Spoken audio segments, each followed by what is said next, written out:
Before diving into this emotional story about a retired Air Force couple and former President Trump, be sure to subscribe so you won't miss other powerful and meaningful stories. In a peaceful Air Force retirement community in Montana, Colonel Jack Hayes and Major Linda Hayes lived far removed from political noise. Married for over 4 decades, they had served together through wars, rescues, and intelligence assignments. Though their medals stayed packed in storage, their memories remained sharp. One morning, a formal envelope arrived, official seal, and all inviting them to a presidential veterans roundtable in Washington, D.C. Jack stared at it. "Linda, is this for real?" She gently took his hand. "Seems like they finally want to hear from the ones who lived it." They hadn't been to the Capitol since their last assignment at the Pentagon years ago. While they avoided politics, they remained passionate about the well-being of future service members, especially after the tragedy involving their son. Packing light, Linda brought her blue scarf. Jack tucked an old folded photo of their son, Airman First Class Thomas Hayes, into his jacket. Thomas had died in a training jump due to parachute failure, an incident that never received proper investigation. "Maybe this is our moment," Linda whispered mid-flight. Jack replied softly, "Maybe someone's ready to hear us out." When they landed at Reagan National, Jack leaned on his cane, not out of necessity, but habit. Linda watched the runway, recalling the countless takeoffs they'd once commanded during risky missions. They were greeted by a young Marine, Private Evans, who was assigned to escort them. "It's an honor, sir and ma'am," Evans said with a respectful salute. Jack smiled. "We're just retired airmen now." "That's exactly why you're here," Evans responded. "The president wants to learn from those who paved the way." As the limo passed historic landmarks they'd once flown over, Linda saw the flags, reporters, and excitement outside the Willard Hotel. Her nerves stirred. Inside the hotel, veterans from all branches filled the lobby, some with wheelchairs, others with medals. Every face held a story. In their room, Linda sat on the bed, opened her leather-bound journal, and slid Thomas's final letter, now worn from years of rereading, into her purse. "I want to show him this," she whispered. Jack nodded. "Let's make it count." The next day, they would meet President Donald J. Trump. The ballroom was elegant, but the atmosphere was weighty. Veterans sat at round tables, some alone, others with spouses. Jack and Linda joined their group and were welcomed by nods and quiet conversation. A Navy SEAL with a prosthetic leg spoke of saving lives in Afghanistan. A Vietnam nurse clutched a photo of a fellow medic who never came home. The stories weren't filled with bitterness, they were tributes of honor and pain. A staffer announced the president's arrival. "He'll visit each table personally." Linda's heart pounded as she stared at her son's letter again. Jack leaned over. "We're not here for pity." "No," Linda said. "We're here for change." A hush fell as President Trump entered. Calm, focused, dressed in a dark suit and navy tie. He motioned for his security detail to stay back. "No cameras today," he said. "I'm here to listen." He made his way from table to table, shaking hands and asking names, listening more, then speaking. When he arrived at the Hayes' table, he extended his hand. "Colonel Hayes, Major Hayes, thank you for your service." Jack stood tall. "Mr. President, we've waited a long time to have this conversation." Trump pulled up a chair. Linda opened her purse and gently placed the folded letter in front of him. "It's from our son," Jack explained. "He died during a training accident that should have never happened."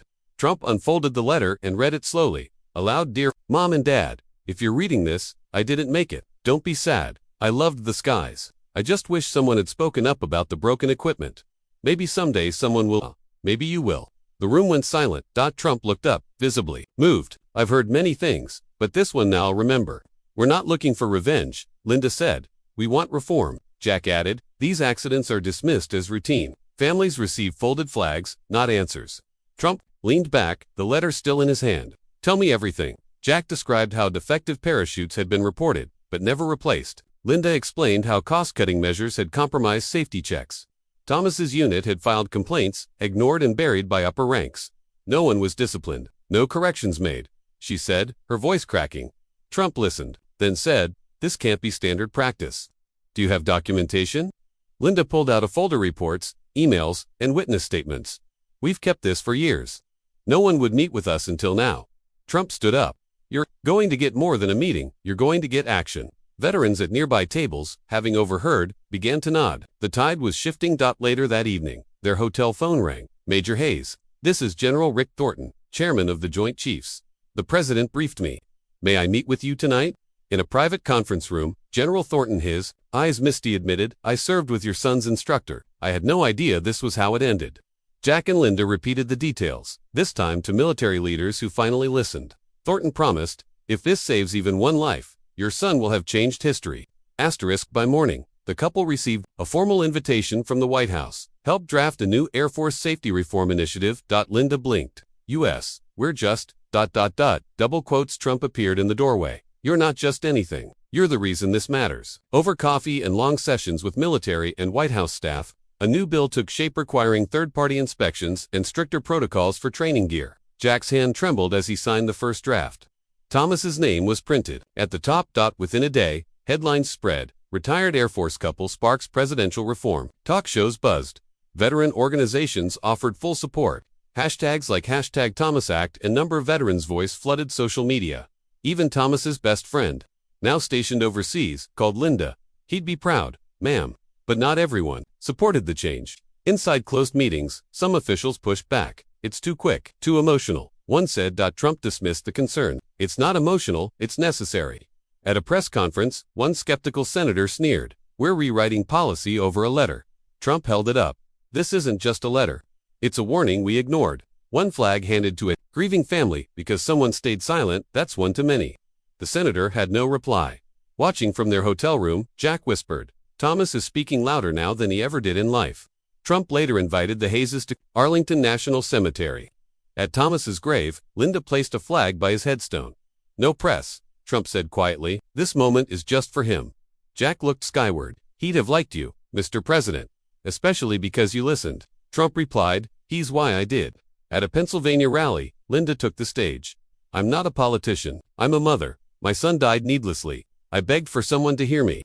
And finally, someone did. Jack followed. If reform is emotional, then so be it. Emotion makes us human and humanity is what our military must always protect. Applause thundered through the venue. Though some media criticized the movement as political, Jack responded calmly, we're not part of any game. We're just parents. And if our pain can spare another family, we'll keep going. Soon after, the Thomas Hayes Military Safety Act was introduced in Congress. The Hayeses testified in full uniform.